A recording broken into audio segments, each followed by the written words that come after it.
half-open teeth, bared bouquet gripped like a weapon. Behind her, a champagne glass lay shattered on the marble floor, the pieces glinting under white and gold uplighting. The groom, Logan, stood next to her, frozen in time mouth, caught in a silent O of panic. My mother's hand was raised halfway, as if she'd been trying to stop the moment from happening, but nothing could. Not anymore. In the bottom corner, the banner still scrolled Aubrey and Logan, a day of love. I sat on my couch in silence, wine glass in hand, the stream frozen on that exact frame like a painting of disaster no one meant to make. And I didn't blink. There was no soundtrack, no narration, just that still frame and the hum of my old refrigerator in the background. It wasn't the first time I'd been asked to watch things from the sidelines. It was just the first time they gave me a password to do it. They told me I could watch from home, and I did. I watched every second. I watched them walk down the aisle toast with Crystal perform their perfect show, and then I watched it fall apart. I didn't cry. I didn't gasp. I didn't even pour another glass. I just leaned back and stared at the chaos they had so carefully tried to curate. And as my sister's face, twisted with rage and her wedding shattered around her, I only had one thought. How did we get here? It was a Thursday when the call came. I was folding laundry in the living room, the kind of quiet task you do when the day doesn't ask much of you. The phone lit up Mom. I hesitated a beat, then answered. Elena, sweetheart, she said in that airy tone she reserved for weather reports and polite lies. We wanted to talk to you about the wedding. Her voice floated through the phone like it weighed nothing. But I knew better. I'd grown up in that tone. It was the same one she used when telling me the dress I liked was a bit safe, or that my career choice was responsible if that's what makes you happy. I held my breath. You know how these things go, she continued. Logan's family is quite large, and the venue, well, it has very strict capacity guidelines. It's going to be an intimate affair. Curated, really. Very elegant. Curated. She said it like I was a throw pillow that didn't match the furniture. I waited for her to catch herself. To say, but of course you'll be there. You're her sister. She didn't. So unfortunately, she said, still gentle, still effortless, we're not able to have everyone attend in person. Everyone. Funny word that. It seemed to stretch to include Logan's old frat buddies, distant cousins who hadn't sent a Christmas card in years. Even Aubrey's nail tech, the one who once gave me a pitying glance when I asked for a plain French manicure instead of rhinestone claws. But not me. I see, I said. My voice caught like my throat was trying to keep the pain in. Oh, but you won't miss a thing, she chirped quickly, too quickly. We've hired a professional team to Livestream the whole thing. High definition. Beautiful angles. It'll feel just like being there. I nodded even though she couldn't see me, even though I didn't believe her, because there's a difference between watching and being included. A concert on a screen isn't the same as standing in the crowd, and watching your sister get married from a laptop in your apartment isn't the same as being invited to witness it, not even close. When the call ended, I sat on the edge of the couch, staring at the folded towels in my lap like I didn't recognize them.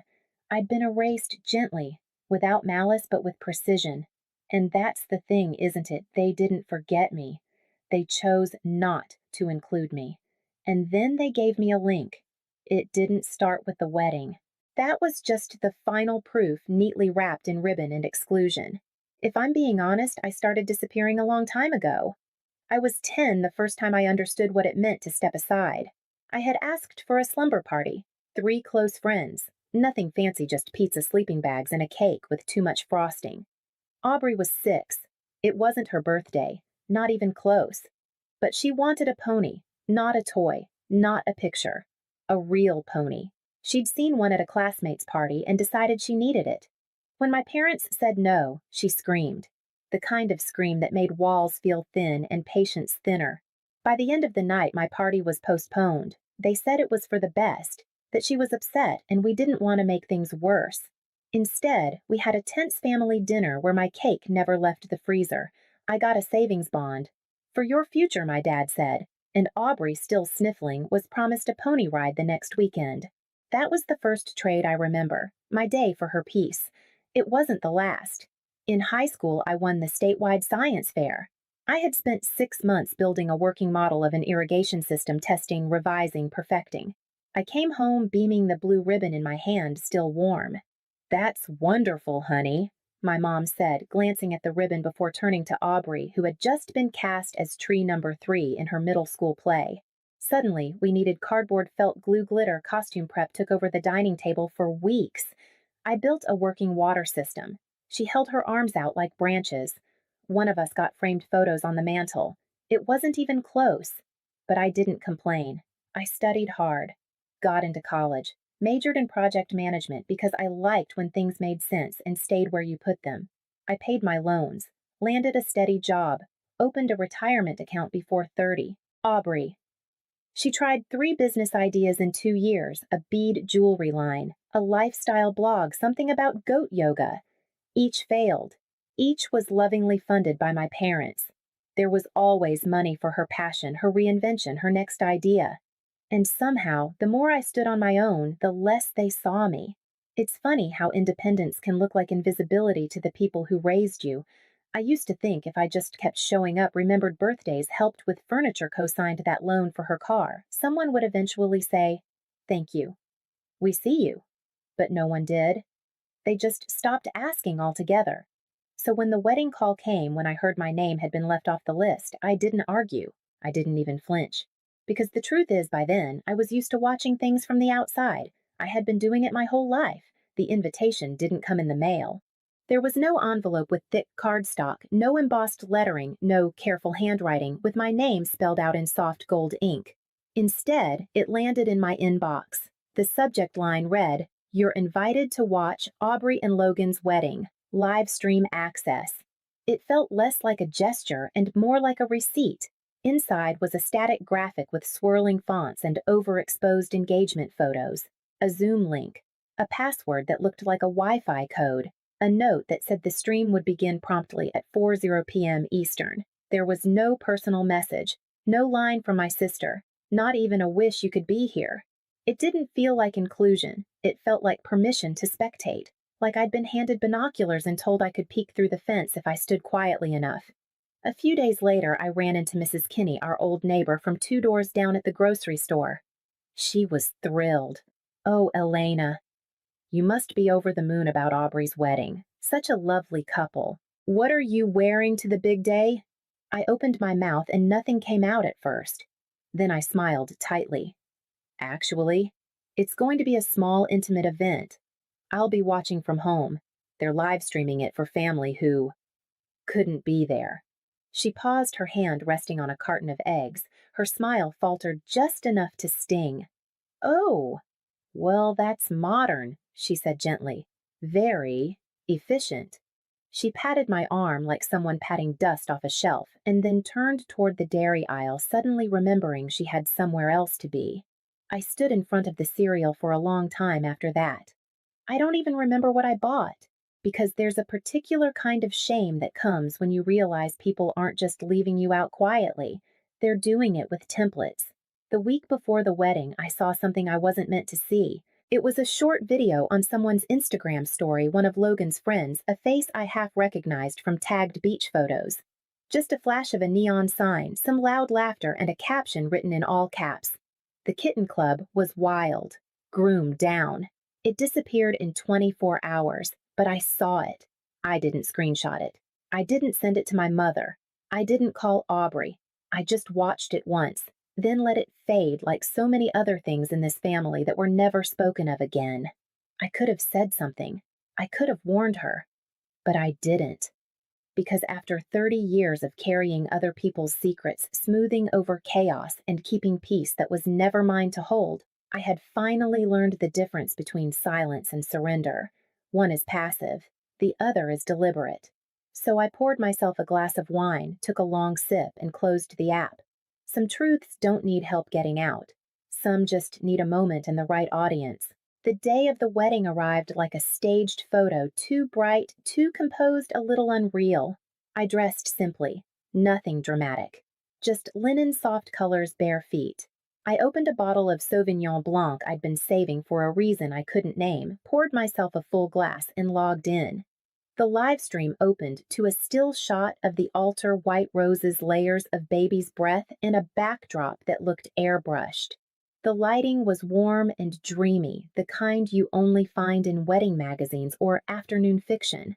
A message scrolled in, cursive, across the bottom of the screen. Aubrey and Logan, a day of love. In the corner, there was a chat box. Aunt Carol in the world. We're so proud, you look radiant already. There were messages from old neighbors, forgotten cousins, even someone named the Millers who signed their name like a dealership. I didn't type anything. I just watched. The music began a string quartet version of a pop song that tried too hard to sound timeless. Then came the wedding party bridesmaids in mismatched pastels, groomsmen sweating under tailored suits. Logan stood at the altar, his smile, nervous hands wringing just out of frame. Then came my mother. Margot Brooks, in navy chiffon and high heels too tight for honesty, held her posture like a pillar. She smiled as if she were personally holding the entire production together by sheer will. And finally, Aubrey. She looked beautiful, that kind of expensive curated beauty that photographs well and feels far away. Her hair was perfect, her dress flowed like it had been studied in motion. But her eyes moved too quickly, her smile came a second late, and her grip on Dad's arm tight, too tight. She walked like a general inspecting the troops, not a bride walking into a life. The officiant mispronounced Logan's last name, twice. Someone giggled. One of the bridesmaids wobbled in her heels and let out a little shriek as she caught herself nearly sending a floral arrangement flying.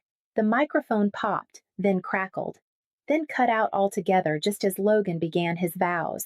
He tried to project his voice, bless him, but his words evaporated into the wide air like steam off a cooling plate. Aubrey's jaw tensed. Her smile froze. She glanced sharply to the side where a sound tech crouched near the speaker, like a man already halfway to blame. And I took a slow sip of wine. They had spent thousands curating the perfect image. But underneath the lace and the lavender lighting, something was unraveling. The reception began the way most of them do, too loud, too bright, and just drunk enough to feel unreal. The screen showed round tables draped in white gold-rimmed champagne flutes catching light and centerpieces so tall they blocked faces. People clapped too long, laughed too high. Everyone looked a little rehearsed. Aubrey's maid of honor, a friend I'd met once at some brunch years ago, took the mic first. Her speech was exactly what you'd expect, bubbly, breathless, full of inside jokes about matching tattoos and that one time in Cabo. The room giggled politely. Then came the best man, Dave. I didn't know Dave, but from the second he grabbed the mic, I knew exactly who he was. Loud, loose, shirt already untucked.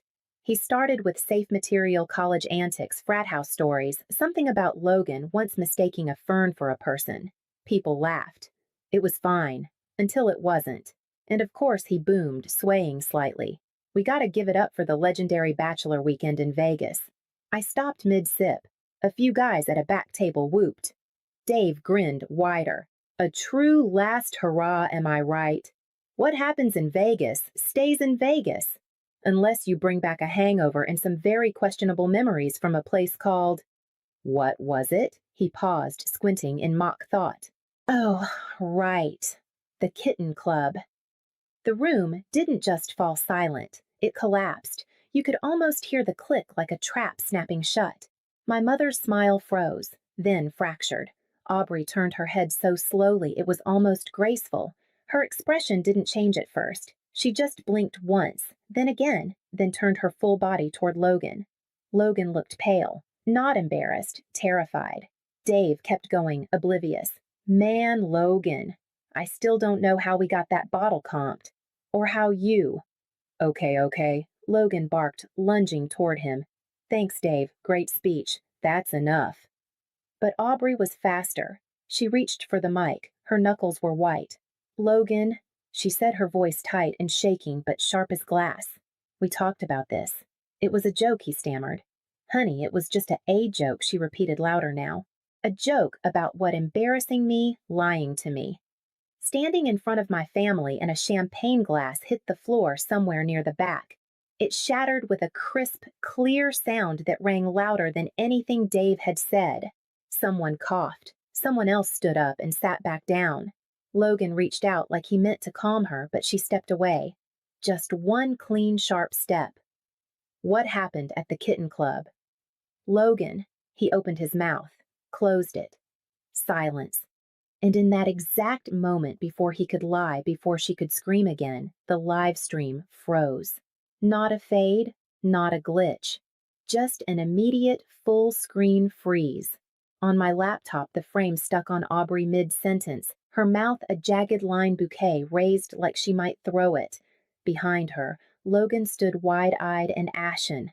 Margot, my mother, was caught in the corner, hand half raised, like she could swat the disaster away. And on the bottom of the screen, the banner still scrolled Aubrey and Logan, a day of love. I stared at it, not moving, not blinking. And then softly to no one, I laughed. Because after all the planning, the seating charts, the makeup trials, the curated guest list, they'd finally given me a front row seat. To the moment it all fell apart. My phone rang 20 minutes later. Mom, I didn't answer. It rang again. Then again. Then came the text, Elena. This is a family emergency. Pick up.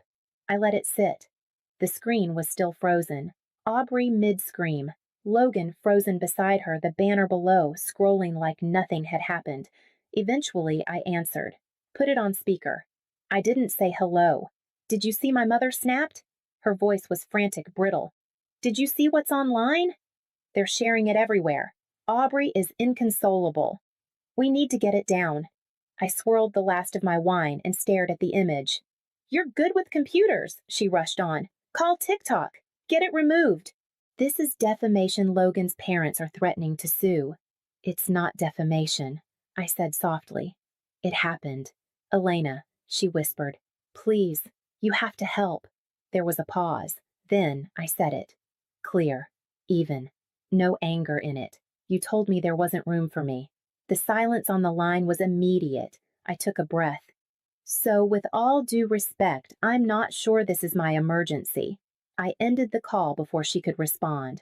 The frozen live stream stayed on my screen a little longer.